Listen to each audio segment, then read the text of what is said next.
A paz do Senhor, irmãos, tudo bem? Que a paz do Senhor esteja com você. Convido você a assistir hoje essa experiência incrível que o pastor André Haas teve na presença do Senhor. Um período de sua vida que ele se dedicou à oração e ao jejum. E Deus permitiu ele viver momentos incríveis. Assista esse testemunho até o final. Deus tem uma palavra para você. Eu tive muitas experiências de orações. Muitas experiências. Eu vivi assim 3 anos de intensa experiências de orações. Foi um período, Tiago, que eu decidi me afastar dos homens.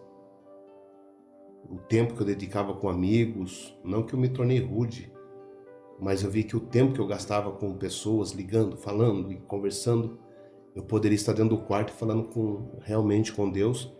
E eu passei a me dedicar às orações diárias e jejuns. Comecei a fazer campanhas de jejuns, de orações, e fui intensificando as orações e os jejuns. E a partir dali eu comecei realmente, de fato, não muito tempo depois, viver experiências que marcaram a minha vida. Por exemplo, antes do testemunho, quero falar de uma experiência que para mim foi muito forte. Logo que eu comecei realmente a orar mesmo, não orar para ter poder, para ter unção, para ter conhecimento, não foi essa a minha dedicação já. Eu comecei a orar para realmente conhecer a Deus, para ouvir a voz do Espírito Santo. Eu comecei a buscá-lo para ser íntimo dele, e de maneira nenhuma para pedir algo para ele. Mas eu me lembro que uma madrugada nós estávamos orando, eu e a minha esposa, e eu não sei, irmão, acho que eu fiquei emocionado com a oração. E eu me levantei do quarto, minha esposa estava orando, e eu me levantei orando de madrugada, comecei a andar dentro de casa, e eu comecei a gritar, e eu fui lá e bati na mesa de casa assim, isso 4 horas da manhã, Thiago, eu batendo na mesa chorando, a minha esposa orando no quarto, e eu, Senhor, eu quero viver o que ninguém está vivendo no Brasil. Eu quero ter experiências que ninguém está tendo. Então, Senhor, se eu sentar aqui em torno dessa mesa para mim me alimentar, o Senhor vai ter que sentar do meu lado. Aí eu abri a porta, que a garagem ficava de frente para a porta da cozinha, eu abri a garagem e fui lá e bati em cima do capô do carro. Não era nem carro, mas era um Ford Ka, hein? Mas tinha limpador. Tinha limpador com borracha, viu, Thiago? Isso é importante. É importante. E aí eu fui lá e bati em cima do capô do carro. Tô brincando, foi o carro que mais me abençoou, muito econômico. E eu bati em cima do capô do carro e disse, Senhor, olha, chorando, 4 horas da manhã, um frio, irmão. E eu lá fora, de pijama, batendo em cima do carro, dizendo, Senhor, se eu entrar nesse carro para viajar, o Senhor vai ter que sentar aqui do meu lado, vai viajar comigo. E parece loucura, né? Mas há momentos que o seu espírito fala. E voltei, continuei orando com a minha esposa e aquela semana eu esqueci. E eu fui ministrar na divisa do Uruguai, num congresso. Eu ministrei quinta e sexta-feira. E no sábado e domingo eu tinha que ministrar em Ponta Grossa, num congresso de setor, círculo de oração. E para isso, Tiago, nós tivemos que viajar a noite toda. Acabou o congresso, igual vou fazer hoje à noite. Acabo de administrar e viajar. Tchau. E viajamos. Quando amanheceu o dia, nós cruzamos fronteira, Santa Catarina, Rio Grande do Sul, e continuamos viajando. 11 horas paramos para almoçar. Quando foi próximo de 1h da tarde, nós estamos andando na BR com o carro. Aí nós avistamos 2 pessoas andando na beira da BR. Um senhor baixinho, de 1,60 m no máximo, ele era bem baixinho mesmo, moreninho claro, assim, igual o Thiago, com a menina do lado, de vestidinho. Ele tava de terno, irmão. De terno. Tava frio, mas de terno de dia. Um ternão Oxford daqueles antigos, que ele tem o ombro bem grandão, assim, igual do Didi Mocó, assim. E a minha esposa falou assim, amor, o sentido de Deus é de darmos carona para eles. E eu imediatamente obedeci, né? Quem manda é a esposa. Lá também é assim. Sabedoria, né? Só muda o endereço. Sabedoria, quem manda é a esposa. Então retornamos e oferecemos carona e eles disseram que queriam e entraram no carro e seguimos viagem. 1h da tarde, Jean. 15 minutos depois, estamos passando em frente à churrascaria Espeto de Ouro. Aí eles passam olhando e minha esposa pergunta para eles: vocês já almoçaram? Não almoçamos. Aí minha esposa: paga almoço para eles, amor. Você imagina quanto que é o almoço no Espeto de Ouro, né? Nós tínhamos almoçado num restaurante comum. E aí, mediante a resposta da menina que estava com fome, paramos. E eles almoçaram, se alimentaram bem. Tinha até aquela picanha que vem com queijo derretido, sabe? Espeto corrido. Que não acho que eu não como, né? E eles se alimentaram muito bem, pegaram a aguinha com gás e seguimos viagem. Estou falando de experiência de orações.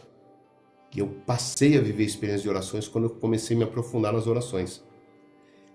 E aí, eu estava de tênis, calça jeans, camiseta, o rádio do carro queimado.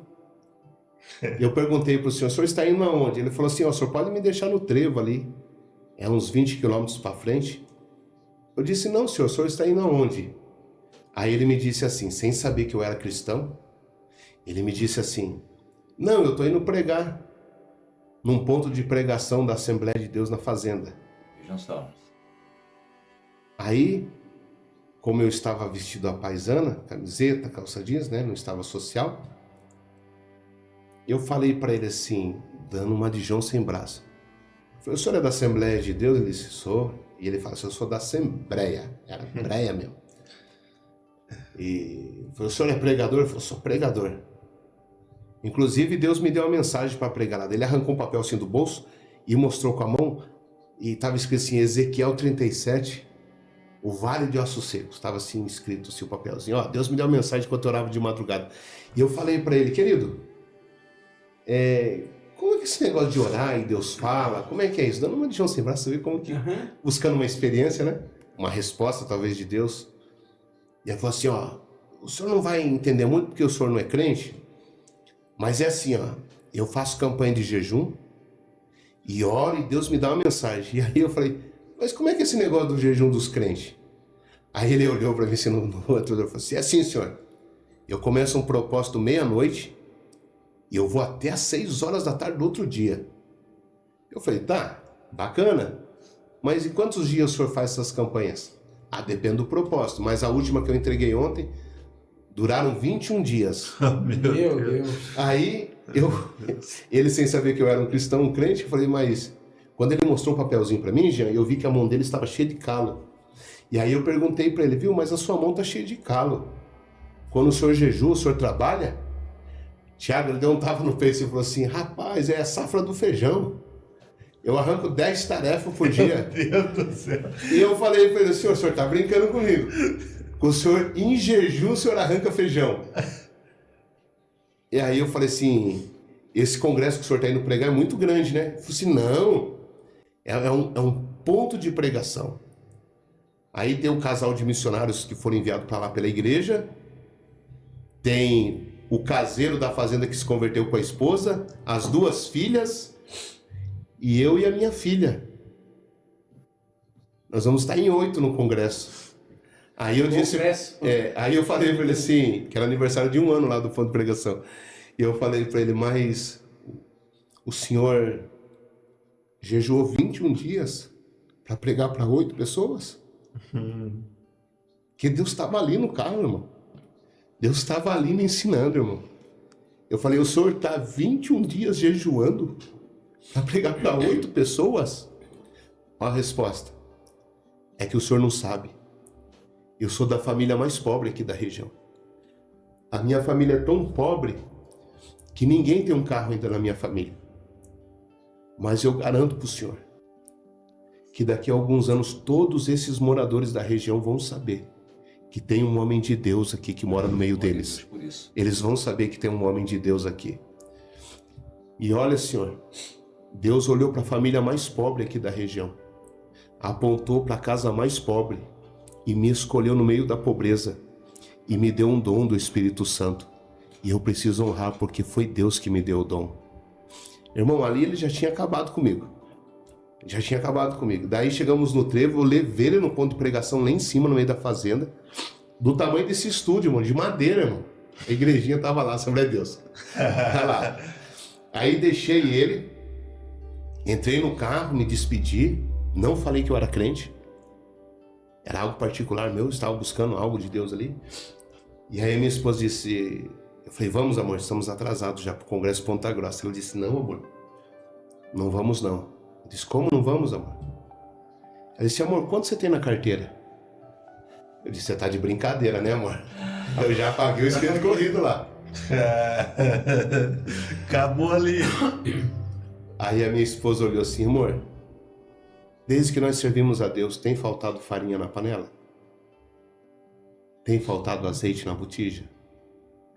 Deus tem deixado faltar alguma coisa para nós? Eu disse, não, meu amor. Disse, quanto você tem na carteira? Aí eu contei, tinha 300 e uns quebradinhos. Eu falei, dê por mão. Eu disse, mas por que, amor? Disse, eu entrei no banheiro com a menina no restaurante e ela estava com a moedinha de R$1. E eu perguntei para ela, por que você não comprou um salgadinho, filha? A resposta que a menina deu à minha esposa. A menina olhou e disse, não, irmã, eu não posso gastar esse R$1, porque nós estamos indo num culto se apresentar para Deus. E o papai falou que a gente não pode ir de mãos vazias. A gente tem que levar uma oferta de gratidão pelo que Deus é nas nossas vidas. E essa ofertinha é para agradecer a Deus pela minha vida. E aí a minha esposa perguntou por que eles não tinham comida, e a menina respondeu, porque o pai trabalhou na colheita do feijão, mas só vai receber segunda-feira. Então literalmente eles estavam indo fazer a Deus sem dinheiro. Aí eu desci do carro e enfiei a mão no bolso dele, Tiago, sem falar quanto tinha. Falei, irmão, um cafezinho pro senhor tomar aqui. Soltei os 300 e poucos no bolso dele. E aí ele olhou para mim e disse, não sei se você crê nas coisas de Deus, mas se você crê em Deus, abaixa a cabeça, eu vou orar pelo senhor. E eu baixei a cabeça, ele orou por mim, ele era bem baixinho, e fomos embora. Chegamos em Ponta Grossa, no setor, 7h30 da noite, tomamos banho no banheiro da igreja, entramos no culto 8h10, quando eu fui ajoelhar, o pastor falou assim, não, irmão, o senhor vai orar na tua casa, irmão. Agora já é 8h10, é horário do pregador pregar. Dá o microfone aqui pro pastor. Passou para mim e eu, 8h10, cumprimentei a igreja com a paz do Senhor. Quando eu falei, irmão, abra a sua Bíblia, lá no meio da igreja, levantou uma irmã de cabelo branco em profecia e gritou, homem, tem me desafiado nas orações das madrugadas.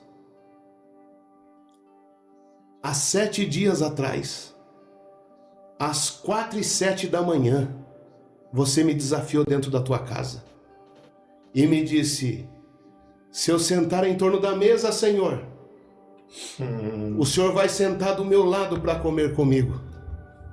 Eu sentei contigo na mesa hoje, homem, e comi contigo. Tu me desafiaste quando bateste no carro e disseste, se eu entrar no carro para viajar, Senhor, o Senhor vai sentar do meu lado. Eis que eu te digo que eu entrei no teu carro nesse dia e viajei contigo. Porquanto fizeste a um dos meus pequenos, a mim o Senhor me fizeste. Coloca uma porta aberta diante do teu ministério, que ninguém vai fechá-la no Brasil. Assim diz o Senhor. Meu Deus. E eu vi que eu tinha tido experiências com Deus, que para mim, simples, mas que para mim mudaram a minha vida. Então foram essas experiências que me conduziram. Glória a Deus. Que você também possa viver experiências na presença do Senhor.